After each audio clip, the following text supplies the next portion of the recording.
बिस्मिल्लाहिर्रहमानिर्रहीम। Iqra बिस्मि रब्बिकल्लज़ी खलक़।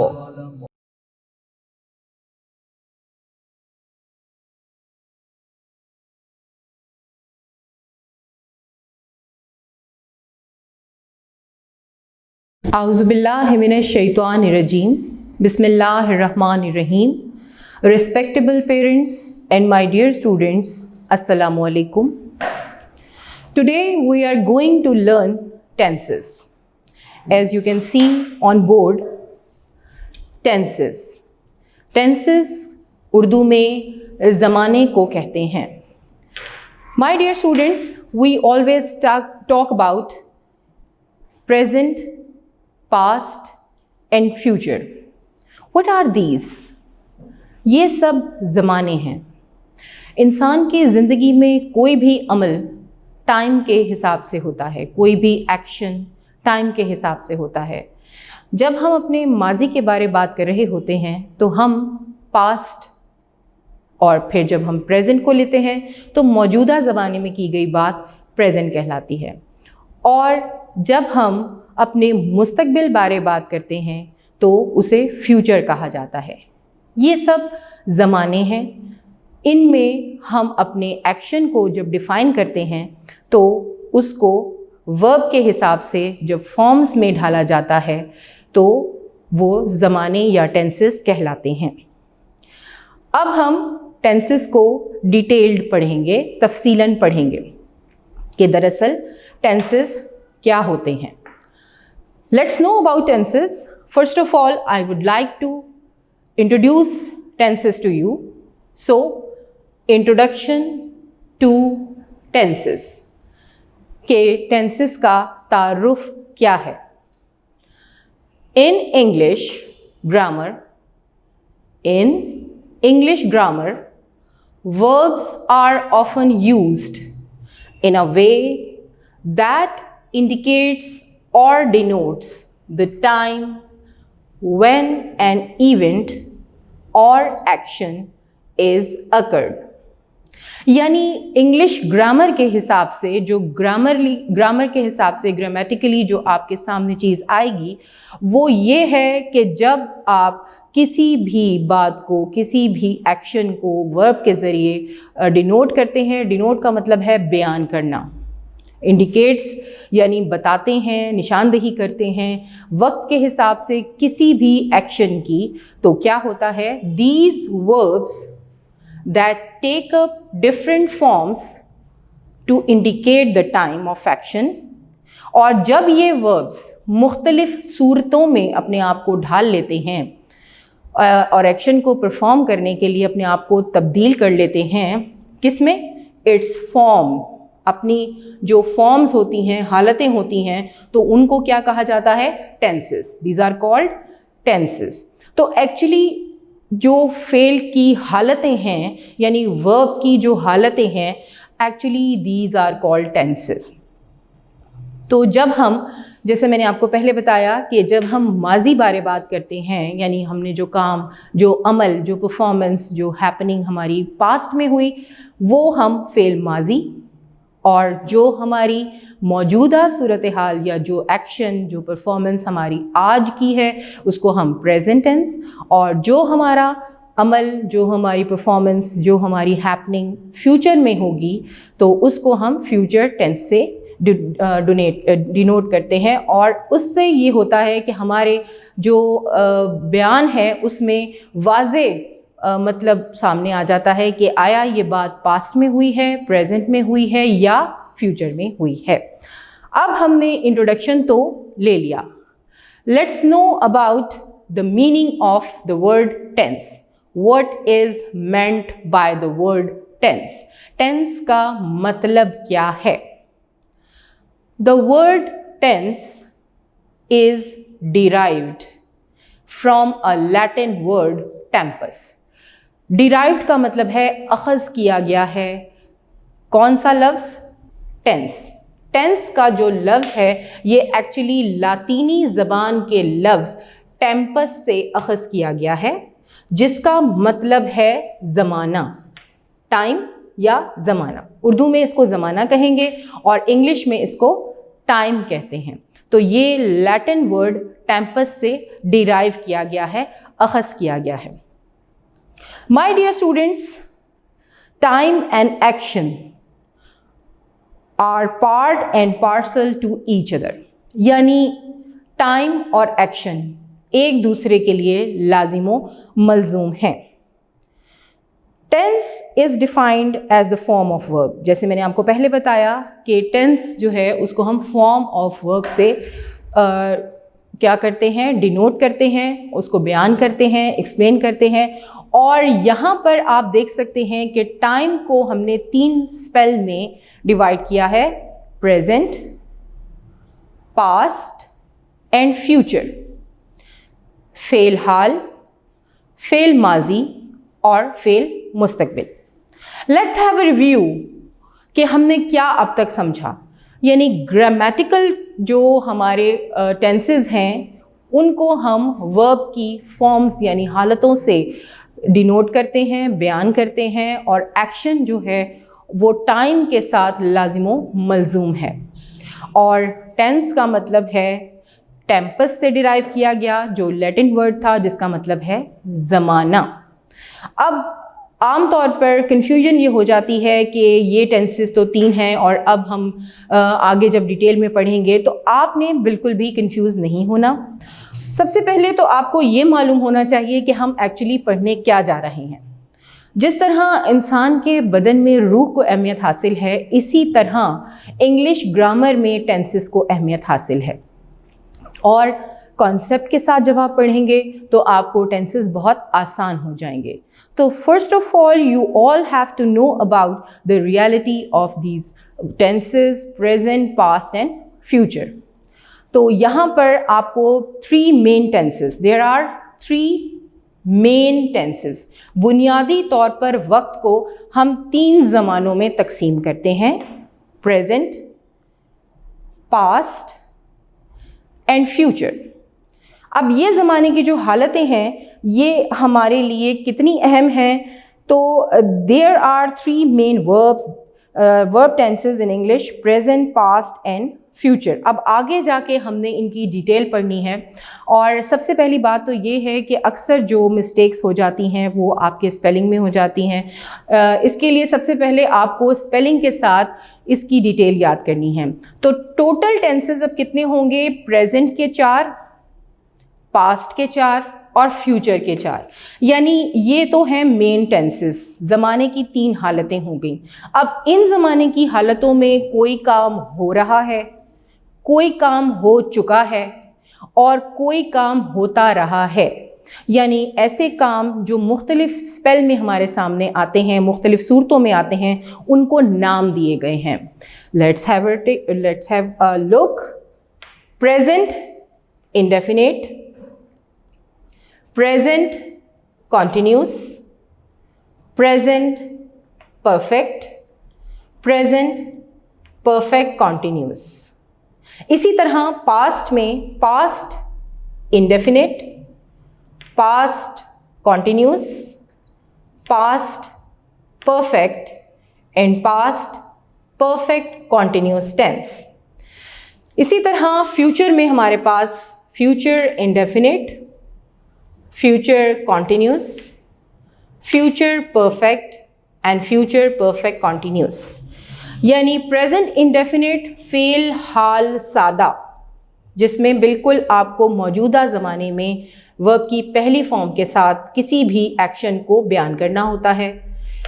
Present continuous, continuous का मतलब है जारी, यानी ऐसा काम जो अभी ना मुकम्मल है और ना ही वो पास था और ना ही वो फ्यूचर है, लेकिन अभी वो मौजूदा ज़माने में हो रहा है, तो उसको प्रेजेंट कॉन्टिन्यूस कहते हैं। इसी तरह प्रेजेंट परफेक्ट, परफेक्ट का लफ्ज़ी मतलब है मुकम्मल। क्या मतलब है? मुकम्मल। यानी ऐसा ज़माना जिसमें किसी भी एक्शन को दिखाया जाए कि वो काम या वो हैपनिंग या इवेंट मुकम्मल हो चुका है, आप मेरे अल्फाज पे अगर गौर करें तो जब हम मज़ीद इनकी डिटेल पढ़ेंगे तो आप उनसे मैच कीजिएगा कि इनकी निशानियां भी यही हैं। परफेक्ट टेंस में हमने उस काम को जाहिर करना होता है जो मुकम्मल हो चुका होता है, और प्रेजेंट परफेक्ट कंटिन्यूस। अब ये दो टेंसेस का आपको यहाँ पे मर्ज हुआ एक टेंस नज़र आ रहा है जिसमें परफेक्ट भी है और कॉन्टिन्यूस भी है, यानी आधा काम मुकम्मल हो चुका है और आधा अभी जारी है, तो इसको फ़िलहाल मुकम्मल जारी भी कह सकते हैं। Same as with past tense, past indefinite में किसी भी काम को बिल्कुल सादा बयान अगर करना है तो हम उसको पास्ट इंडेफिनिट यानी फ़ेल माजी सादा कहते हैं। और इसी तरह पास्ट कॉन्टिन्यूस, अगर किसी काम को गुज़रे हुए ज़माने में जारी दिखाया जाए तो उसको पास्ट कॉन्टिन्यूस कहते हैं। पास्ट परफेक्ट, परफेक्ट जैसे मैंने आपको प्रेजेंट में बताया कि इसका मतलब है मुकम्मल, तो इसी तरह जब माजी में गुज़रे हुए ज़माने में किसी काम को मुकम्मल दिखाया जाए तो उसको फ़ेल माजी मुकम्मल कहते हैं। पास्ट परफेक्ट कॉन्टिन्यूस, फ़ेल माजी मुकम्मल और जारी। Same as with future tense, let's have a look.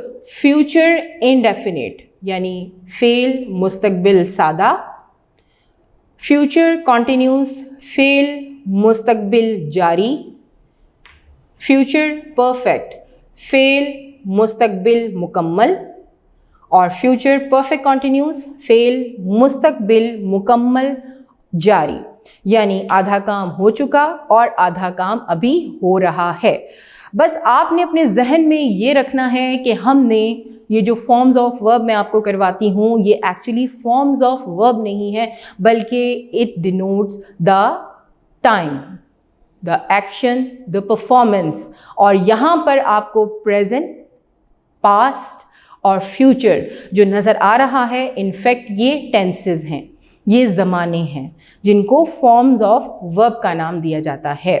तो आपने यहाँ पर जो इंट्रोडक्शन पढ़ा उसमें आपने ये समझा कि इंग्लिश ग्रामर में जो वर्ब्स होते हैं जो डिनोट करते हैं, इंडिकेट करते हैं टाइम को, और एक्शन उनके हिसाब से वकू पजीर होता है, उस लिहाज से जब इनकी हालतें तब्दील होती हैं, किसकी हालतें? वर्ब की हालतें। वर्ब क्या होता है? फेल। फेल क्या मतलब? कि काम, यानी किसी भी काम का करना या होना जहाँ पाया जाए वो फेल कहलाता है। तो उस लिहाज से जब फेल अपनी हालत को तब्दील करता है तो दरअसल वो ज़माना ज़ाहिर करता है। ठीक है, ये चीज़ हो गई। उसके बाद आपको मैंने इसका बताया कि ये कहाँ से निकला है, टेंस का मतलब क्या है। ये एक लातीनी ज़बान के लफ्ज़ टेम्पस से निकला है जिसका मतलब है टाइम, और उर्दू में इसको ज़माना कहते हैं।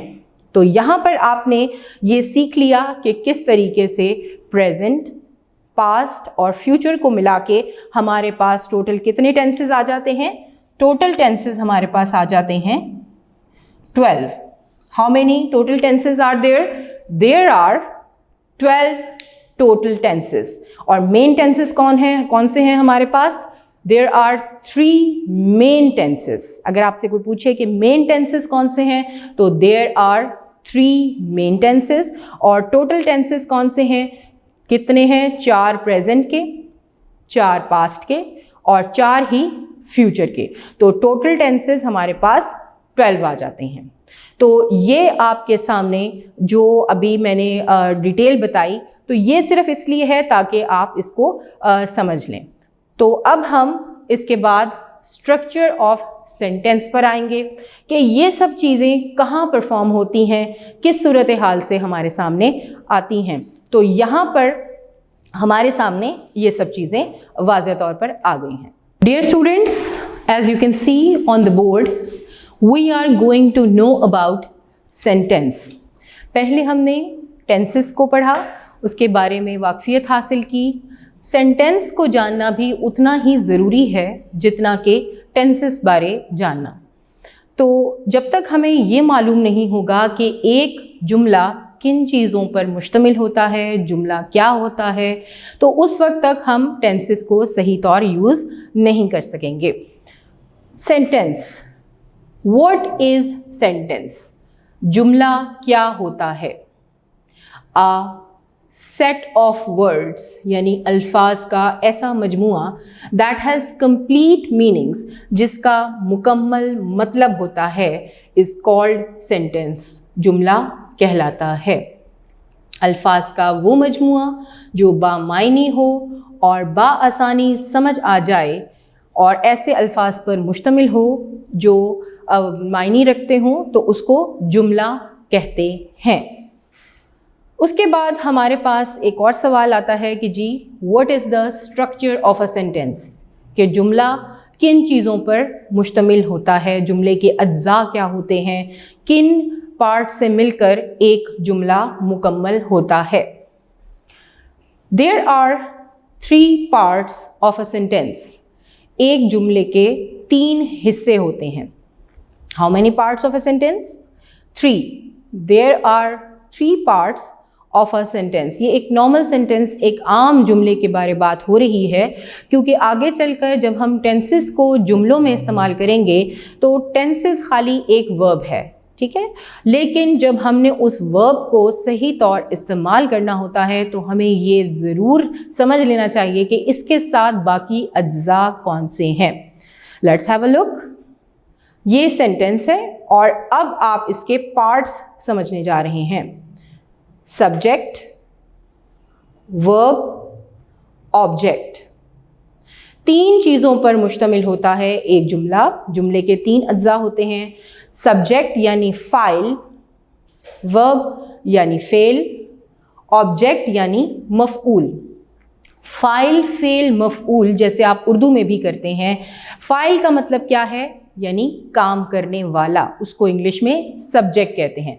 अब ज़रूरी नहीं कि वो एक इंसान ही हो, काम करने वाला कोई परिंदा भी हो सकता है, किसी चीज़ बारे बात हो सकती है, कोई आइडिया हो सकता है, कोई आपकी ऐसी चीज़ हो सकती है जो जानदार ना हो, किसी परिंदे का नाम भी हो सकता है, किसी जानवर, यानी जो भी परफॉर्मेंस दे रहा है, जो भी एक्शन को परफॉर्म कर रहा है, उसको फ़ाइल कहते हैं। क्या कहते हैं? फ़ाइल। और इंग्लिश में सब्जेक्ट। एक सब्जेक्ट वो होता है जो आप पढ़ते हैं, जैसे इंग्लिश, उर्दू, मैथ, साइंस, और यहाँ पर सब्जेक्ट का मतलब है काम करने वाला। फ़ाइल, काम करने वाला, उसको इंग्लिश में सब्जेक्ट कहते हैं। Then we come to the verb. Verb means फेल। ये तो आपको पहले भी मैंने समझाया और आपको मालूम है कि वर्ब फेल को कहते हैं, यानी जिसमें किसी काम का करना या होना पाया जाए तो ऐसे लफ्ज़ को वर्ब कहते हैं। और वर्ब एक्शन को बयान करता है, डिनोट करता है, एक्सप्लेन करता है, यानी काम करना, जिसमें किसी भी लफ्ज़ में काम का करना या होना पाया जाए उसको फेल कहते हैं। Then we have object.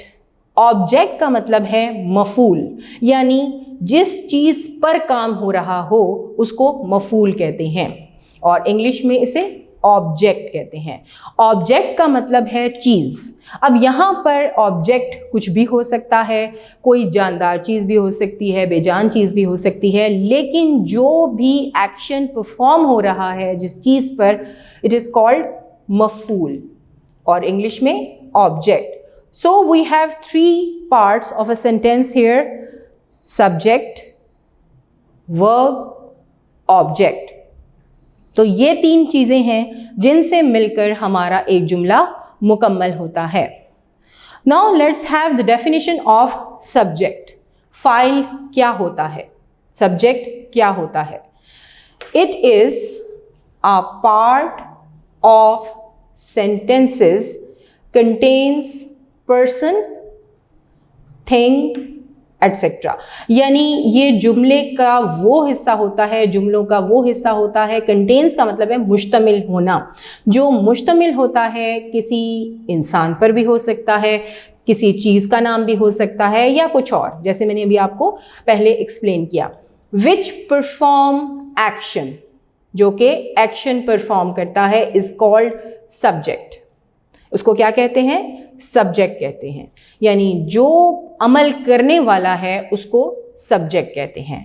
अब आएगा हमारा वर्ब। वर्ब शोज एक्शन, यानी वर्ब मीन्स फेल। वर्ब किसी भी काम का करना या होना जाहिर करता है। फेल किसी काम का करना या होना जाहिर करता है, इसको वर्ब या फेल कहते हैं। अब जुमले में ऑब्जेक्ट यानी मफूल क्या होता है? An object is a thing on which an action is perform. On which यानी जिस पर कोई भी अमल हो रहा हो, परफॉर्मेंस हो रही हो, तो उसको ऑब्जेक्ट कहते हैं। यानी आपके सामने फाइल, फेल और मफूल सामने आ गए हैं। तो कितने अज्जा हैं हमारे सामने जुमले के? Subject, verb, object. तो यहाँ पर स्ट्रक्चर ऑफ सेंटेंस में हमने ये सीखा कि सेंटेंस एक्चुअली क्या होता है और उसको हम किस तरीके से बयान करते हैं। जब हम उसका एनालिसिस करते हैं तो यहाँ पर हमारे सामने क्या आता है। अब मैं आपको कुछ एग्जाम्पल्स देती हूँ ताकि आपको समझने में मज़ीद आसानी हो जाए। अब जब हमने किसी भी सेंटेंस को लेना है, यहाँ क्योंकि हम स्ट्रक्चर सीख रहे हैं तो स्ट्रक्चर में हम जब तक एग्जाम्पल नहीं लेंगे, अब मैं एग्जाम्पल आपको बताती हूँ। ये एग्जाम्पल है, मिसाल जैसे अली ईट्स एन एप्पल। अब ये एक बिल्कुल सादा जुमला है जिसमें बताया गया है कि अली सेब खाता है। अब यहाँ पर आपने ये मुझे बताना है कि कौन सेब खा रहा है। अपने आप से सवाल कीजिए, कौन सेब खा रहा है? जी बिल्कुल, यहाँ पर अली सेब खा रहा है। तो जो काम करने वाला है, यहाँ क्या काम हो रहा है? सेब खाया जा रहा है। कौन खा रहा है? अली। और काम करने वाला क्या कहलाता है? सब्जेक्ट। ये मैं शॉर्ट फॉर्म में लिख रही हूँ ताकि आपको, चले मैं लिख देती हूँ, आप कंफ्यूज ना हो जाए। तो यहाँ हमारे पास सब्जेक्ट कौन है? फाइल कौन है? अली। अब आप मुझे ये बताइए कि इसमें काम क्या हो रहा है? जी बिल्कुल, इसमें खाया जा रहा है। खाया जा रहा है यानी खाना एक वर्ब है और यहाँ पर ये आ गया हमारा वर्ब, और वर्ब को कहते हैं फेल। खा कौन रहा है? अली। काम क्या हो रहा है? खाना। ये हो गया वर्ब। और एन एप्पल, एन वोवल के से पहले हम लगाते हैं, ये आर्टिकल है। एन एप्पल यानी यहाँ पर किस चीज़ को खाया जा रहा है? एक सेब को। यानी खाने की जो परफॉर्मेंस है, जो अमल है, जो एक्शन है यहाँ पर वर्ब का, वो किसके ऊपर हो रहा है? एप्पल पे। तो एप्पल क्या हो गया हमारा? ऑब्जेक्ट। और ऑब्जेक्ट को उर्दू में क्या कहते हैं? मफूल। तो ये हमारे जुमले के अज्जा हैं। यानी हमारे पास एक सिंपल जुमला था, अली ईट्स एन एप्पल। अब हमने अगर इसका ग्रामेटिकल एनालिसिस करना है तो अगर कोई पूछे कि इसके आपने बताना है कि अली क्या है, ईट्स क्या है, एप्पल क्या है, तो आप सबसे पहले स्ट्रक्चर ऑफ सेंटेंस पे जाएंगे। देन आपने सबसे पहले ये देखना है कि काम कौन कर रहा है। काम करने वाला सब्जेक्ट, काम क्या है? फेल, और किस चीज़ पे काम हो रहा है? वो है ऑब्जेक्ट। तो ये आपके सामने एक एनालिसिस था स्ट्रक्चर ऑफ सेंटेंस के हिसाब से, ताकि आपको टेंसेस शुरू करने से पहले ये मालूम हो जाए कि दरअसल जुमला बनता कैसे है। तो यहाँ पर आपने सेंटेंस को पढ़ा और इसके अलावा अब आप जो सीखेंगे वो काइंड्स हैं कि किस किस तरह के सेंटेंसेस होते हैं, किस किस तरह के जुमले हम आम जिंदगी में इस्तेमाल करते हैं। और स्पेशली जब हम टेंसेस सीखेंगे तो उससे पहले हमारे पास काइंड्स ऑफ सेंटेंसेस होनी चाहिए कि किस तरह के सेंटेंसेस होते हैं। तो यहाँ पर स्ट्रक्चर ऑफ सेंटेंस के बाद हमारे पास आ जाता है काइंड्स ऑफ सेंटेंसेस, यानी जुमले कितनी किस्म के होते हैं। Kinds of sentence. एक जुमले की कितनी किस्में होती हैं, यानी हमारे सामने कौन कौन से जुमले होते हैं। तो सबसे पहला जुमला जो होता है वो बिल्कुल सादा जुमला कहलाया जाता है, उसको कहते हैं डेक्लेरेटिव सेंटेंस। क्या कहते हैं? Declarative sentences. ये हमारे सामने पहले आएंगे, जिसको हमने ट्रांसलेट करना होगा अपने टेंसेस के हिसाब से।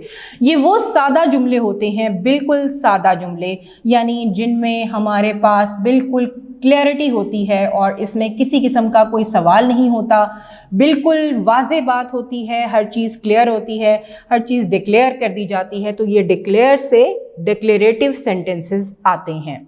उसके बाद हमारे पास आएंगे नेगेटिव। नेगेटिव जैसे नाम से जाहिर है, नेगेटिव सेंटेंसेस यानी कि मनफी जुमले। क्या कहते हैं इनको? मनफी। मनफी का मतलब होता है नहीं वाले, नेगेटिव, मनफी जुमले। अब इनकी निशानी क्या है कि इनमें नॉट आता है। ये मैं सिर्फ आपको एक इंट्रो दे रही हूँ, आपको समझा रही हूँ, ताकि जब हम टेंस शुरू करें तो बीच में इंटरप्शन की बजाय वो सब चीज़ें हमारे सामने मौजूद हों जिनसे हम टेंसेस को बहुत ही सिंपल वे में और आसानी के साथ सीख लें। क्योंकि बार बार जब इंटरप्शन होगी तो आपके लिए मुश्किल हो जाएगा, लेकिन इसलिए मैंने आपके लिए यहाँ पर पहले से बताना शुरू कर दिया कि हम कौन कौन से जुमलों को ट्रांसलेट करते हैं। डेक्लेरेटिव सादा जुमले, नेगेटिव यानी मनफी जुमले जिनमें हम नॉट का इस्तेमाल करेंगे। उसके बाद हमारे पास नंबर 3 इंट्रोगेटिव। इसका प्रोनाउंसिएशन इंटेरोगेटिव भी हो सकता है और इंट्रोगेटिव सेंटेंस भी हो सकता है। और इंट्रोगेशन या इंटेरोगेशन का क्या मतलब है? पूछ गिछ करना। अब यहाँ पर जैसे कि नाम से जाहिर है, सवालिया जुमले। ठीक है। अब किसी भी बात में अगर आपसे कोई क्वेरी हो, कोई क्वेश्चनिंग हो या कोई इंक्वायरी हो, तो आप समझ जाइएगा कि ये कौन सी किस्म का जुमला है। ये है इंटेरोगेटिव या इंट्रोगेटिव सेंटेंसेस, सवालिया जुमले। इनकी निशानी क्या होगी कि इनके एंड में हमारे पास क्वेश्चन मार्क होगा। My dear students, if you will not put a question mark at the end of interrogative sentences, your sentence will be wrong. तो यहाँ पर आप सवालिया जुमले में जब भी ट्रांसलेशन करेंगे तो आपके लिए क्वेश्चन मार्क मस्ट है। अब आएगा चौथा। अब जैसे हमने अपने टेंसेस में लास्ट टेंस को मर्ज किया और दो टेंसेस को मिला के एक नया टेंस बनाया, तो यहाँ पर हम इन दो जुमलों को मिलाकर एक नया जुमला बनाएंगे, यानी उसमें नहीं भी होगा और सवाल भी होगा। तो वो क्या कहलाएगा? इंट्रोगेटिव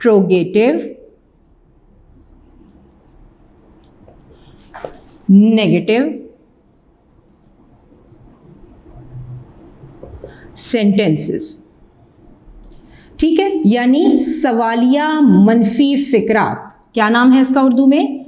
सवालिया, यानी क्या, क्यों, और इसमें मुख्तलिफ किस्म के सवाल हो सकते हैं। टेंस के हिसाब से डू, डज, डेड और दूसरे जो हम टेंसेस करेंगे वो शुरू में आएंगे।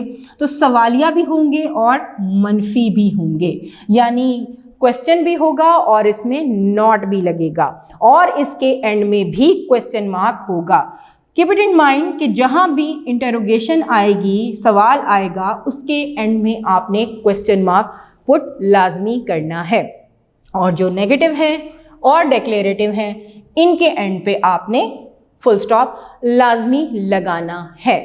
तो यहाँ पर जिस तरह हम टेंसेस को स्टार्ट करेंगे, फॉर इंस्टेंस जब हम इंडेफिनिट करेंगे तो मैं आपको तमाम सेंटेंसेस के फॉर्मूला लिखवाऊंगी ताकि आपको ये मालूम हो जाए कि जब हम डिक्लेरेटिव की ट्रांसलेशन करेंगे तो क्या फॉर्मूला है, नेगेटिव को ट्रांसलेट करेंगे तो क्या फॉर्मूला है, इंट्रोगेटिव को करेंगे या इंट्रोगेटिव नेगेटिव को करेंगे तो क्या फॉर्मूला है।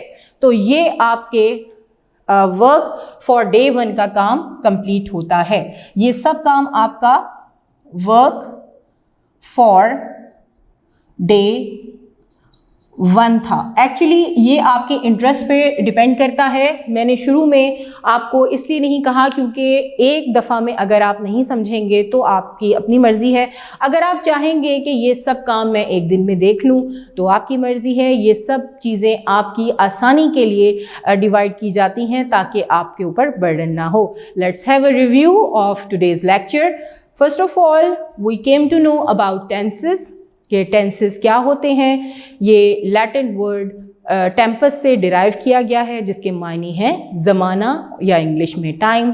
और फिर हमने मेन 3 टेंसेस पढ़े, प्रेजेंट, पास्ट एंड फ्यूचर। उसके बाद फिर हमारे पास टोटल टेंसेस आए 12 और हमने उनको देखा। उसके बाद हमने यहाँ पर सेंटेंस को पढ़ा कि व्हाट इज़ सेंटेंस, सेंटेंस क्या होता है। और इसके बाद काइंड्स ऑफ सेंटेंसेस हमने पढ़ी, स्ट्रक्चर ऑफ सेंटेंस पढ़ा, सब्जेक्ट, वर्ब, ऑब्जेक्ट। तो ये आपके पहले दिन का काम ख़त्म होता है। My dear students, today we are going to start work for day 2। In the work for day 1, we learned about tenses, introduction to tenses. In that lecture, we also knew about structure of sentences. हमने tenses के बारे में पढ़ा और structure of sentences को भी हमने सीखा। अब उसका रिव्यू आप बार बार वीडियो को रिवाइंड करके भी ले सकते हैं, आप उसको सुन सकते हैं, बार बार उसकी प्रैक्टिस कर सकते हैं। अगर आप चाहते हैं कि आपके टेंसेस, आपका कॉन्सेप्ट क्लियर हो तो आप इसकी प्रैक्टिस कीजिए, क्योंकि practice makes a man perfect. तो यहाँ आज हम अपने उसी टेंसेस को कंटिन्यू करेंगे। Today we are going to learn present indefinite tense. As you can see on the board, present indefinite tense. क्या प्रोनाउंसिएशन है? indefinite. आपके स्पेलिंग्स प्रॉपर होने चाहिए, आपने इसमें गलती नहीं करनी। इसको सिंपल प्रेजेंट टेंस भी कहते हैं। प्रेजेंट इंडेफिनिट को सिंपल प्रेजेंट टेंस भी कहते हैं और उर्दू में इसका नाम है फेल, हाल, सादा। क्या नाम है? फेल, हाल, सादा। अब इस टेंस में हम क्या सीखेंगे?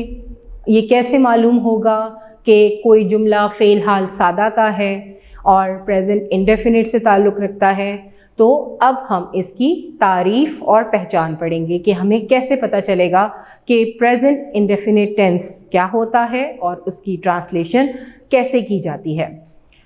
पहले तो मैं आपको इसकी डेफिनेशन बता दूं, इसकी तारीफ़ बता दूं कि वो फेल जिसमें किसी काम का करना या होना मौजूदा ज़माने में पाया जाए, फेल, हाल, सादा कहलाता है।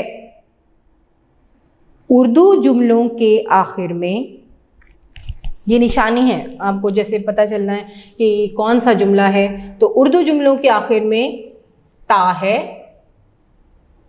ती है, ते हैं, ता हूँ, ती हूँ और ते हूँ जैसे अल्फाज आते हैं। ये अल्फाज रिवाज या आदात को भी जाहिर करते हैं। अब मैं आपको इसकी डिटेल एक्सप्लेनेशन बताती हूँ कि एक्चुअली ये क्या कह रहे हैं। इसका मतलब ये है कि ऐसा वर्ब, ऐसा फेल जो ये जाहिर करे कि ये काम मौजूदा ज़माने में हुआ है, ठीक है, या आपकी कोई आदत यानी हैबिट या कोई कस्टम या ट्रेडिशन या यूनिवर्सल ट्रूथ। अब आप कहेंगे कि यूनिवर्सल ट्रूथ क्या है? यूनिवर्सल ट्रूथ का मतलब है कि वो सच्चाइयाँ, वो हकीकतें जिनको चाहे आप 200 साल पहले बयान कर रहे हों या 200 साल के बाद बयान की जा रही हों, वो बिल्कुल वैसे की वैसी रहती हैं।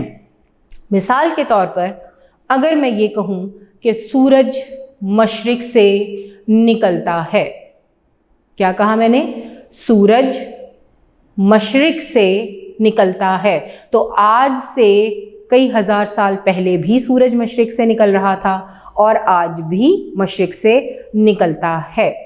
ठीक है, तो ये एक यूनिवर्सल ट्रूथ है, इसको आप कभी भी डिनाई नहीं कर सकते और इसका बयान सिंपल प्रेजेंट टेंस में किया जाता है।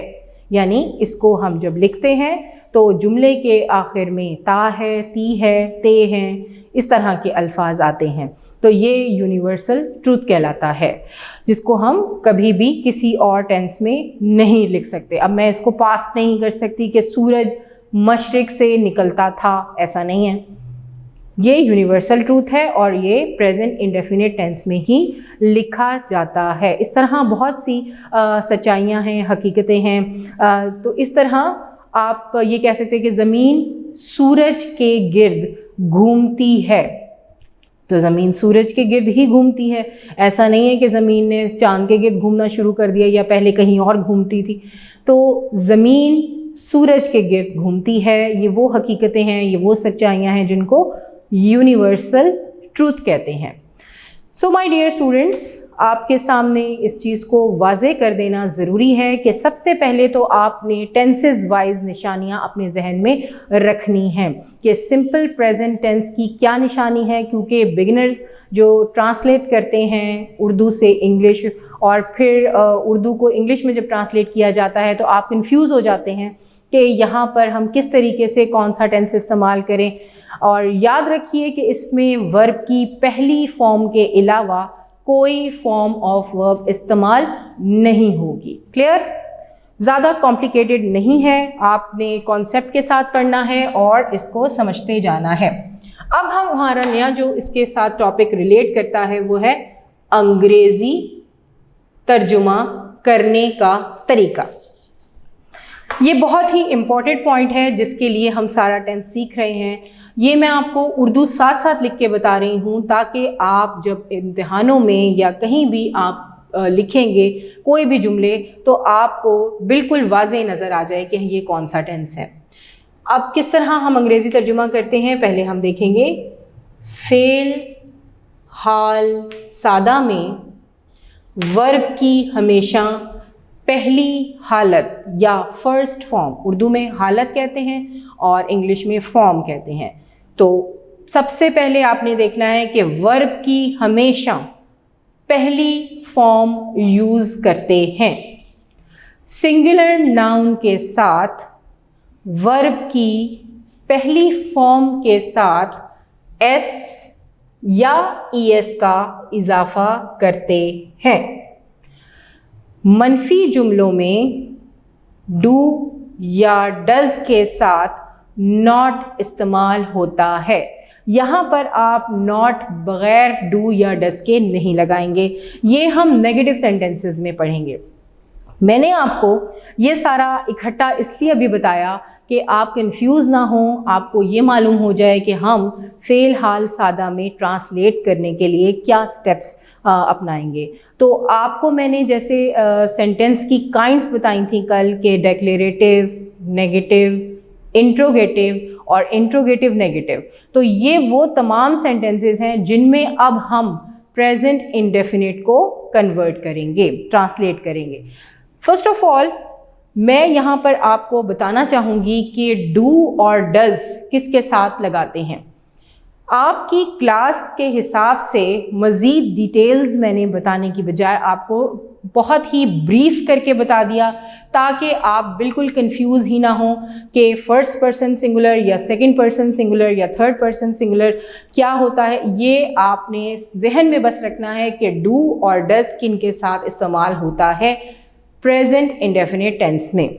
ठीक है, जितना आसान आप इसको लेंगे उतना ही आसानी से टेंस आपके दिमाग में बैठ जाएगा। तो my dear students, let's know about the use of do and does. आप यहाँ पर दो कॉलम देख रहे हैं। एक है डू और दूसरा है डज, कि हम डू किसके साथ इस्तेमाल करते हैं और डज किसके साथ इस्तेमाल करते हैं। तो डू किस के साथ इस्तेमाल करते हैं, कौन से ऐसे प्रोनाउंस हैं, कौन से ऐसे नाउन्स हैं जिनके साथ हम डू इस्तेमाल करेंगे। आई, वी, यू, दे और सिंगुलर नाउन, यानी किसी भी शख्स, जगह या चीज़ का नाम है अगर, तो वो सिंगुलर नाउन कहलाता है। सिंगुलर का मतलब होता है वाहिद, ठीक है। वाहिद के साथ यानी कोई भी एक चीज़, आई के अलावा कोई भी चीज़ अगर हमारी यहाँ पर होगी तो हम यहाँ पर डू इस्तेमाल करेंगे सिंगुलर नाउन के साथ, ठीक है। सॉरी, प्लूरल नाउन के साथ। यहाँ सिंगुलर मैंने लिख दिया है, एक्चुअली ये प्लूरल है, यहाँ सिंगुलर नहीं, ये प्लूरल है, ये प्लूरल नाउन के साथ जहाँ भी हम कोई चीज़ इस्तेमाल करेंगे, जैसे आपने कोई भी किसी भी चीज़ का नाम लिखना है या कोई भी प्लूरल चीज़ें हैं, बॉयज़ हैं, गर्ल्स हैं, आपके कोई भी ऐसी प्लूरल नाउन है, तो उसमें आपने यहाँ पर डू का इस्तेमाल करना है। आई एम रियली सॉरी कि मैंने यहाँ सिंगुलर गलती से लिख दिया था, बट यहाँ प्लूरल आना है। जो भी प्लूरल नाउन है उसके साथ आप डू इस्तेमाल करेंगे। और अब हम करेंगे डज का इस्तेमाल, कि does he, she, it, name और सिंगुलर नाउन, यानी वाहिद के साथ, वाहिद चीज़ों के साथ हम डज इस्तेमाल करेंगे और जमा की चीज़ों के साथ हम डू इस्तेमाल करेंगे। यहाँ पर सिंगुलर प्लूरल का कॉन्सेप्ट वो कॉन्सेप्ट नहीं है जो आप वाहिद और जमा बनाने के लिए इस्तेमाल करते हैं। यहाँ पर कॉन्सेप्ट बिल्कुल ऑपोजिट है। अगर कोई सिंगुलर है तो उसके साथ आपने डज इस्तेमाल करना है, और अगर प्लूरल है यानी जमा है तो उसके साथ आपने डू इस्तेमाल करना है।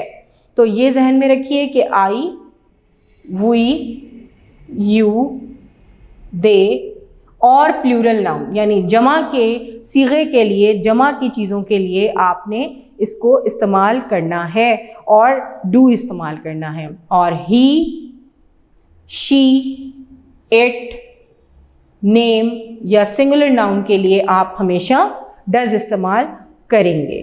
तो ये आपके लिए जानना बहुत ज़रूरी है कि प्रेजेंट इंडेफिनिट टेंस एक्चुअली क्या है। इसको सिंपल प्रेजेंट टेंस भी कहते हैं, और इसमें हमेशा जुमले के आखिर में ता है, ती है, ते हैं, ता हूँ, ती हूँ और ते हूँ जैसे अल्फाज आते हैं।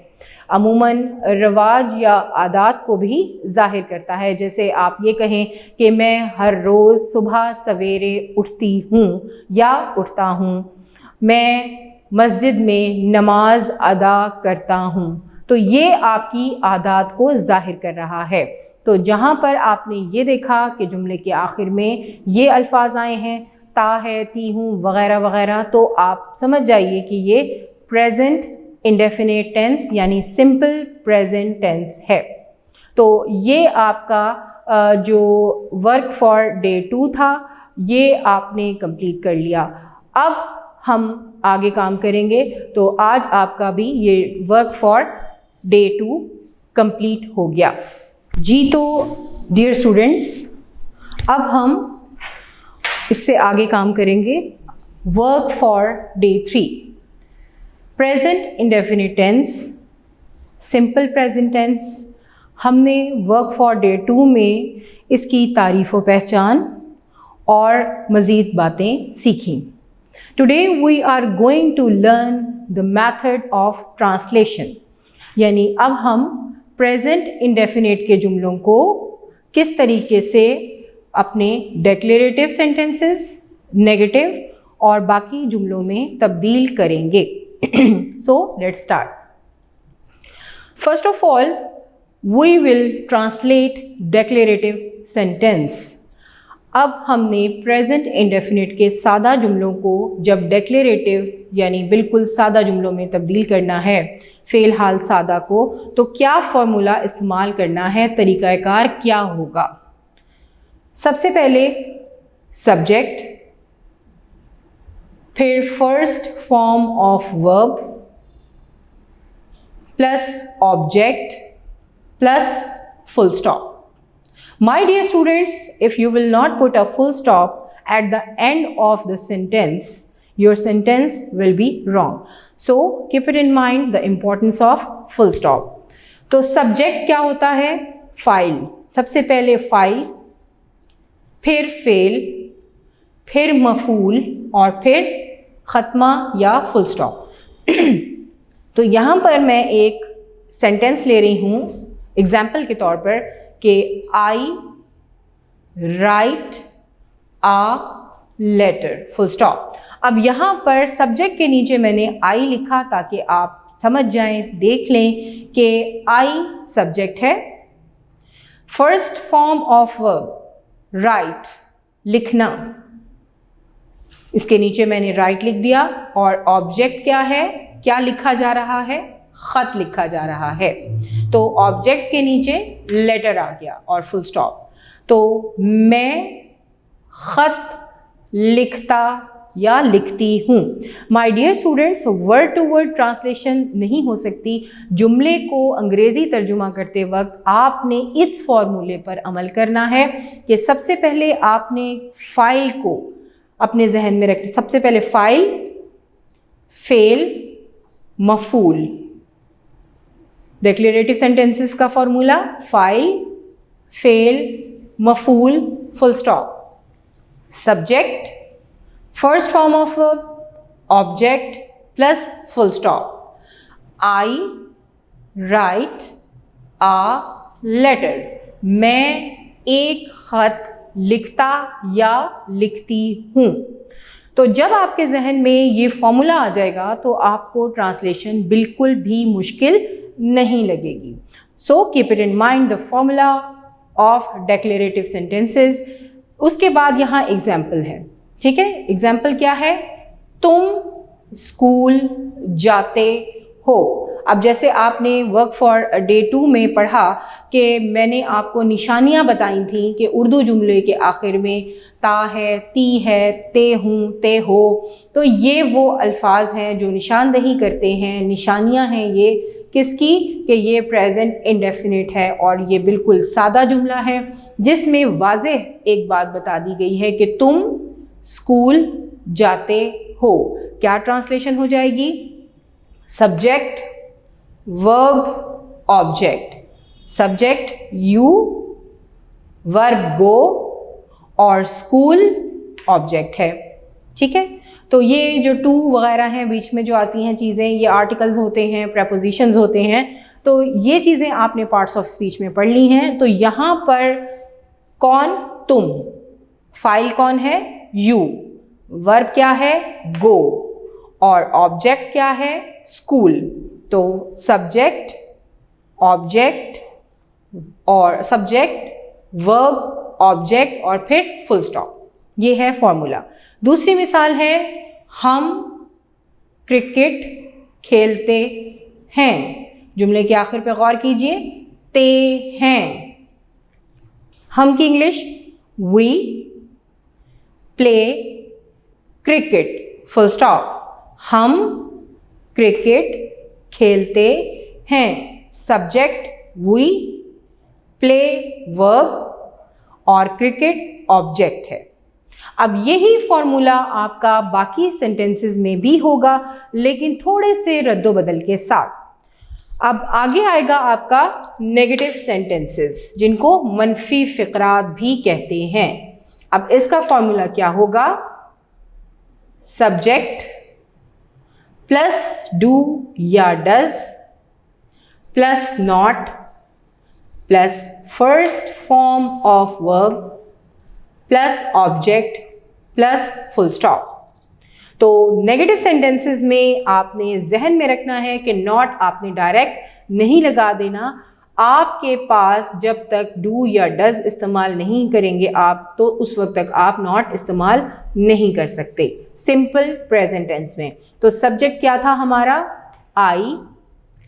अब यहाँ पर था कि मैं ख़त लिखता हूँ या लिखती हूँ और यहाँ पर क्या हो जाएगा? मैं ख़त नहीं लिखती हूँ. I do not write a letter, full stop. मैं खत नहीं लिखती हूँ। उसके बाद एग्जाम्पल है, तुम स्कूल नहीं जाते हो। यहाँ था तुम स्कूल जाते हो, और यहाँ क्या आ गया, तुम स्कूल नहीं जाते हो। यू सब्जेक्ट है, do not go to school.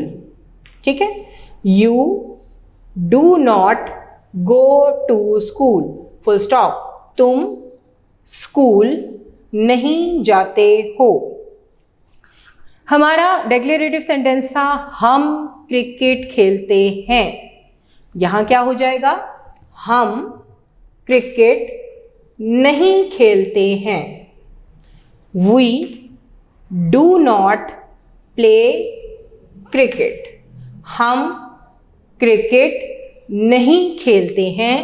We do not play cricket. तो अब हम इसके बाद अपना जो थर्ड वन है, कौन सा आ जाएगा, सवालिया। तो यहां पर अब हम सवालिया फिक्रात की ट्रांसलेशन शुरू करेंगे।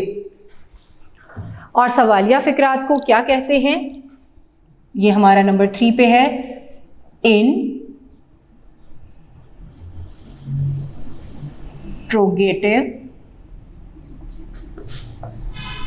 सेंटेंसेस। इनमें क्या खासियत है, क्या खासियत है, वो ये है कि इसमें सवाल किया जाता है, आपसे कुछ पूछा जाता है। और इंट्रोगेशन यानी सवाल पूछना, इंटरोगेशन, तो इसमें आपसे कोई सवाल पूछा जाएगा। अब यही जुमले जो हैं वो सवाल में कैसे तब्दील होंगे। First of all we will learn the formula of interrogative sentences, कि किस तरह हमने ट्रांसलेट करना है इंट्रोगेटिव सेंटेंसेस को। अब वहाँ पर आपने जब नॉट लगाया तो डू या डज का इजाफा किया। अब आपने क्या करना है, बहुत सिंपल है कि डू या डज को आप पहले ले आएंगे, उसके बाद आपका सब्जेक्ट आ जाएगा, उसके बाद आपकी फर्स्ट फॉर्म ऑफ वर्ब। ये FFV जो है ये फर्स्ट फॉर्म ऑफ वर्ब है। एब्रीविएशन यूज करने से पहले मैं आपको क्लियर कर दूं कि जहां भी आप मेरे इन नोट्स में FFV देखेंगे तो इसका मतलब है फर्स्ट फॉर्म ऑफ वर्ब। तो सबसे पहले डू या डज, उसके बाद सब्जेक्ट, उसके बाद फर्स्ट फॉर्म ऑफ वर्ब, उसके बाद ऑब्जेक्ट, और उसके बाद the most important question mark. So this is the formula of interrogative sentences, do या does according to the noun. कि आपका नाउन अगर सिंगुलर है तो आपने डज इस्तेमाल करना है, अगर प्लूरल है तो डू इस्तेमाल करना है। उसके बाद आपका सब्जेक्ट यानी जो काम करने वाला है वो आ जाएगा, फिर फर्स्ट फॉर्म ऑफ वर्ब आएगी आपकी, और फिर ऑब्जेक्ट आएगा, फिर आपका क्वेश्चन मार्क आएगा। अब हमारा सेंटेंस जो हमने लिया हुआ है एग्जाम्पल के तौर पर, तो यहाँ पर डू, उसके बाद आई, उसके बाद राइट, और ऑब्जेक्ट क्या था हमारा, आ लेटर, और फिर क्वेश्चन मार्क। तो यहां पर आपका ये एनालिसिस हो गया कि do I write a letter question mark, क्या मैं खत लिखती हूं। My dear students, keep it in mind कि अगर आपका सिंगुलर नाउन है तो आपने जब वर्ब की पहली फॉर्म के साथ एस या ईएस का इजाफा किया था सादा जुमलों में, तो जब आप डज इस्तेमाल करते हैं तो वहाँ का एस या ईएस ख़त्म हो जाता है। फर्स्ट फॉर्म ऑफ वर्ब वैसी ही रहती है, जो वहाँ का एस या ईएस था वो डू के साथ लग जाता है सिंगुलर नाउन में। तो यहाँ पर डू, क्योंकि आई के साथ डू इस्तेमाल करते हैं, कॉलम में जब मैंने आपको सिखाया था, तो do I write a letter. अगर यहाँ पर ही होता कि वो खत लिखता है, मिसाल मैं आपको समझा रही हूँ, वो खत लिखता है, ठीक है, तो इसका हो जाएगा क्या वो खत लिखता है, क्वेश्चन मार्क। तो ये वो जो है ही है, ठीक है। अगर मैं ये करती ही के साथ तो यहां पर डज इस्तेमाल होता, does he write a letter. ये सिर्फ आपके नाउन पे डिपेंड करता है कि अगर आपका नाउन सिंगुलर है तो आपने डज इस्तेमाल करना है। वो मैंने कॉलम बना के क्लियर भी कर दिया है, मिसाल भी आपको समझा दी है ताकि आप कंफ्यूज ना हो। तो यहाँ पर हमारा जो नाउन चल रहा है वो आई है, और आई सिंगुलर नहीं बल्कि प्लूरल नाउन में आता है। तो ये आपका अब एग्जाम्पल हमारी क्या थी, पुरानी एग्जाम्पल को आप खुद जहन में चेंज करने की, कन्वर्ट करने की कोशिश कीजिए। तुम स्कूल जाते हो, ठीक है, पहले पे आए। अब हमारा सवाल बन जाएगा क्या तुम स्कूल जाते हो। बहुत ही सिंपल है, आपने बिल्कुल कंफ्यूज नहीं होना। और क्वेश्चन मार्क उर्दू में। अब सवाल क्या हो जाएगा, do you go to school, क्या तुम स्कूल जाते हो, क्वेश्चन मार्क। सब्जेक्ट, उससे पहले डू या डज, डू या डज में से हमने सबसे पहले डू को सिलेक्ट किया, फिर सब्जेक्ट हमारा है यू, वर्ब हमारा है गो, टू प्रपोजिशन है, और स्कूल हमारा ऑब्जेक्ट है, और आखिर में क्वेश्चन मार्क। क्वेश्चन मार्क निशानी है कि सवाल पूछा गया है और आपसे किसी बात के मुतालिक क्वेरी की गई है। दूसरी मिसाल थी हमारी, हम क्रिकेट खेलते हैं, क्या हम क्रिकेट खेलते हैं, सवाल बन गया ना। ये सब मिसालें हैं आपको समझाने के लिए। तो क्या हम क्रिकेट खेलते हैं, सबसे पहले डू, वी प्ले क्रिकेट, क्या हम क्रिकेट खेलते हैं, सब कुछ वही रहेगा, सिर्फ वर्ड्स की गेम है कि आपने कौन सा वर्ड पहले लाना है, कौन सा बाद में लाना है। तो डियर स्टूडेंट्स के जब कोई सवाल हो रहा है तो आपने डू या डज को उठा के पहले ले आना है, उसके बाद फिर सब्जेक्ट को जगह देनी है, वर्ब को जगह देनी है, और ऑब्जेक्ट एट द एंड, और फिर क्वेश्चन मार्क। तो ये आपका हुआ इंटेरोगेटिव सेंटेंसेस। तो अब हम इससे आगे last but not the least आपका ये जो इंट्रोगेटिव नेगेटिव सेंटेंसेस हैं इनको करेंगे। तो नंबर 4 पे हमारा क्या आएगा, interrogative negative sentences. Number 4 interrogative negative sentences.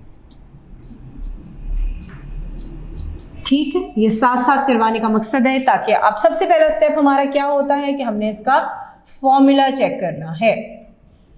ठीक है, फॉर्मूला इसका हमने चेक करना है। अब फॉर्मूला इसका क्या होगा, बिल्कुल आपके इंट्रोगेटिव की तरह ही होगा। इसमें क्योंकि दो सेंटेंसेस हमारे मिक्स होने जा रहे हैं, एक नेगेटिव और एक इंट्रोगेटिव, यानी सवाल भी होगा और इसमें क्या भी होगा, डू या डज का भी इसमें पूछा जाएगा। तो सबसे पहले यहाँ पर फॉर्मूला वही है, डू या डज, उसके बाद आपका वही सब्जेक्ट, उसके बाद आपका यहाँ पर नॉट आ जाएगा, फिर आपकी फर्स्ट फॉर्म ऑफ वर्ब, ये एब्रीविएशन है FFV, first form of verb, plus आपका ऑब्जेक्ट, प्लस आपका क्वेश्चन मार्क। अब यहाँ पर आपने किस तरीके से जुमले को तब्दील करना है कि हमारा जुमला जो एग्जाम्पल हमारी चल रही है कि मैं ख़त लिखती हूँ, मैं ख़त नहीं लिखती हूँ, क्या मैं ख़त लिखती हूँ, और अब क्या हो जाएगा, क्या मैं ख़त नहीं लिखती हूँ। तो किस तरह आप ये करेंगे, do I not write a letter, और फिर क्वेश्चन मार्क की फॉर्मेशन प्रॉपर रखिएगा, बिल्कुल सही।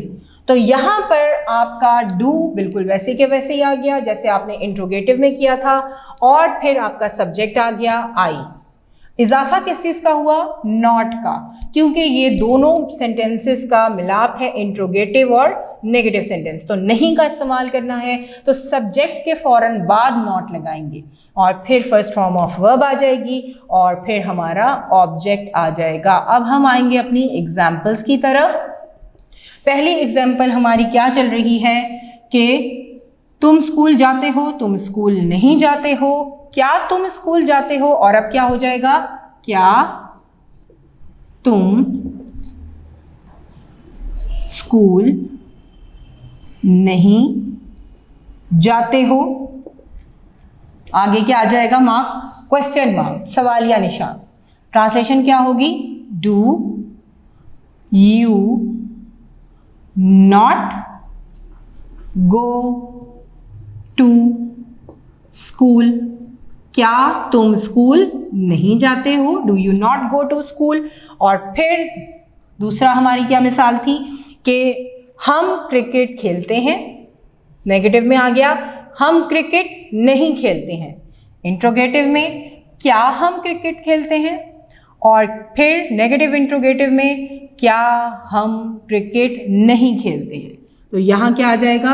क्या हम क्रिकेट नहीं खेलते हैं,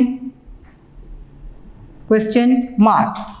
do we not play cricket?